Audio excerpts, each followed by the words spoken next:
malam dan selamat pagi bagi kita semua. Perkenalkan, nama saya Kathleen Manukan, biasa dipanggil Evelyn.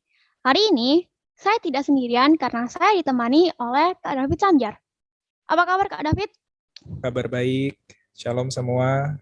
Evelyn gimana kabarnya? Baik juga.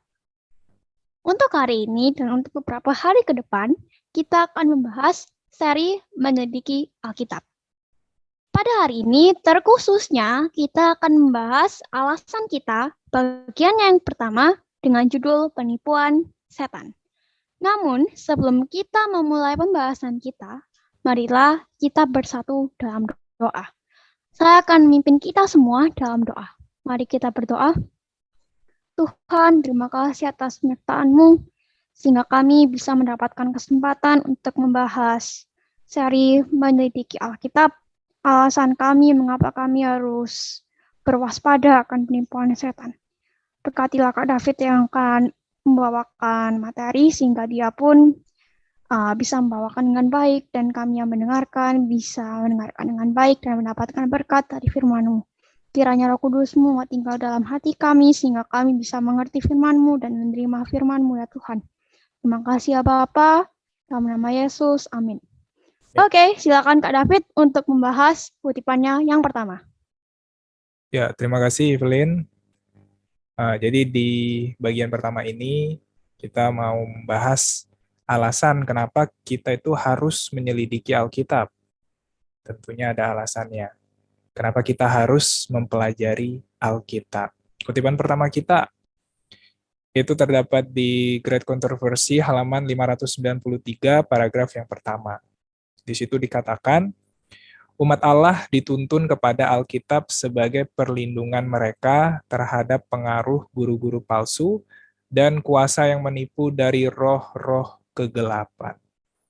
Nah, dari sini Evelyn kita bisa lihat bahwa Alkitab itu sebenarnya adalah perlindungan kita. Ya, Alkitab itu perlindungan kita terhadap apa? Terhadap pengaruh guru-guru palsu. Yang saya mau bilang adalah terhadap pengajaran palsu, penipuan-penipuan yang ada di luar sana.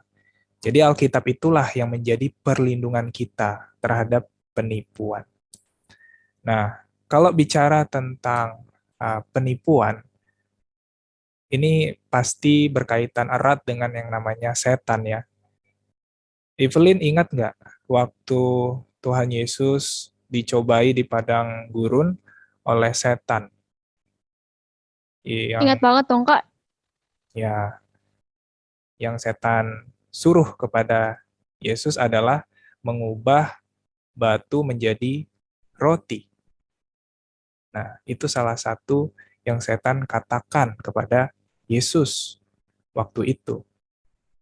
Mari kita lihat ya, mari kita lihat bagaimana Yesus menghadapi setan. Kita lihat di Matius 4 ayat yang keempat. Coba Evelyn bisa baca. Matius 4 ayatnya yang keempat. Ada tertulis, manusia hidup bukan dari roti saja, tetapi dari setiap firman yang keluar dari mulut Allah. Matius 4 ayatnya yang keempat. Ya, jadi ketika setan uh, ingin menyuruh Yesus untuk mengubah batu menjadi roti, Yesus katakan ada tertulis. Ya, ada tertulis. Jadi Kristus menghadapi setan dengan ada tertulis. Dan apa yang tertulis adalah apa yang Tuhan firmankan. Makanya Kristus katakan manusia hidup bukan dari roti saja, tetapi dari setiap firman yang keluar dari mulut Allah. Inilah metode Kristus atau cara Kristus menghadapi setan. Nah, demikian juga kita sebagai pengikut Kristus, kita dapat terhindar dari penipuan setan dengan ada tertulis, yaitu dengan firman Tuhan.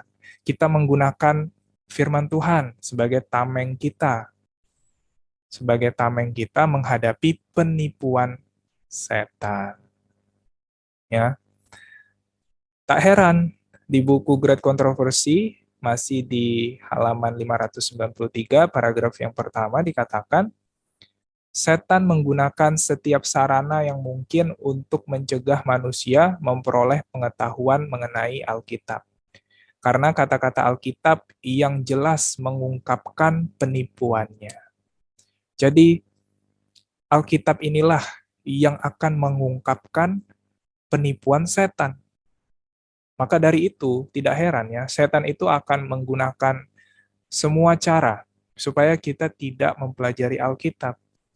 Karena kalau kita sampai mempelajari Alkitab atau menyelidiki Alkitab, penipuan-penipuan yang setan lakukan bisa saja terbongkar, ya. Dan ya tentu saja nanti setan gagal di dalam usahanya menyesatkan kita manusia. Jadi gitu, Evelyn. Oh, gitu. Ya. Jadi sarana apa aja sih, Kak, yang dipakai oleh setan untuk mencegah kita dari menyelidiki Alkitab? Ya, setan punya banyak sarana atau punya banyak cara. Bisa aja setan menggoda kita melalui hiburan dunia. Ya, dia tawarkan kesukaan kita mungkin ya, seperti main game. Setan tawarkan kita musik-musik yang tidak baik, yang membuat kita kecanduan dan lain-lain. Tentu saja banyak lagi ya cara-cara lainnya atau sarana-sarana lainnya yang setan tawarkan, yang setan gunakan untuk mencegah kita dalam mempelajari atau menyelidiki firman Tuhan. Tapi ya itulah, makanya kita harus hati-hati juga, Evelyn. Bahwasanya ketika kita sudah mulai bosan dengan Alkitab dan lebih suka dengan hiburan dunia, maka berhati-hatilah, mungkin kita sedang masuk dalam penipuan setan. Karena setan berusaha dengan keras untuk uh, membuat kita tidak mempelajari atau menyelidiki firman Tuhan.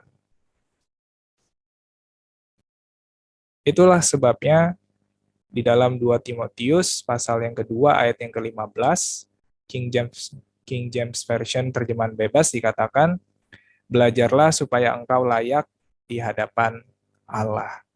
Kalau dalam King James Version-nya bahasa Inggris dikatakan study to show thyself approved unto God. Jadi belajar, study. Nah, kenapa kita harus belajar? Supaya kita tidak tertipu sama setan. Gitu, Evelyn. Oh, gitu. Oke. Jadi kalau mau disimpulkan gitu ya, Kak, dari pelajaran kita itu gimana? Kesimpulannya itu gimana? Ya, kesimpulan yang kita bisa dapat hari ini adalah menyelidiki Alkitab itu sangat penting. Kenapa sangat penting? Supaya kita terhindar dari penipuan setan. Karena Alkitab itu sendirilah ya. Alkitab itu sendirilah yang akan membongkar penipuan setan. Dan hari ini juga kita belajar bahwa kita harus menolak semua yang setan tawarkan untuk mencegah kita dari mempelajari Alkitab. Setan bisa tawarkan hiburan dunia seperti game, film-film yang tidak baik, musik-musik dunia yang tidak baik. Biarlah kita bisa menolak itu semua, supaya kita lebih memilih mempelajari atau menyelidiki Alkitab. Gitu, Evelyn. Oke. Oke, terima kasih Kak David Samjar yang sudah menjelaskan dan teman-teman yang sudah mendengarkan sampai akhir. Baiklah, kita akan menutup pertemuan kita pada pagi hari ini dengan berdoa. Boleh minta kesediaan Kak David untuk berdoa? Ya, mari kita satu dalam doa. Kita berdoa. Bapa yang baik, yang bertahta dalam kerajaan surga, terima kasih buat pembahasan yang sudah Tuhan sertai. Kiranya Bapak, Engkau mau membantu kami di dalam memahami lebih lanjut apa yang telah kami pelajari. Bantu kami ya Bapak, bukan hanya mengerti tetapi juga mempraktekkan apa yang sudah kami dengar tadi. Terima kasih Bapak. Di dalam nama anak yang tunggal Yesus Kristus, Juru Selamat kami yang hidup, kami berdoa. Amin. Bagi teman-teman yang punya pertanyaan, Bisa langsung ketik di kolom komentar yang ada di YouTube maupun bisa menghubungi nomor WhatsApp seperti yang tertera di layar. Ataupun bisa juga menghubungi sosial media Grow dengan nama Grow with Me. Selamat pagi semua dan Tuhan memberkati kita semua.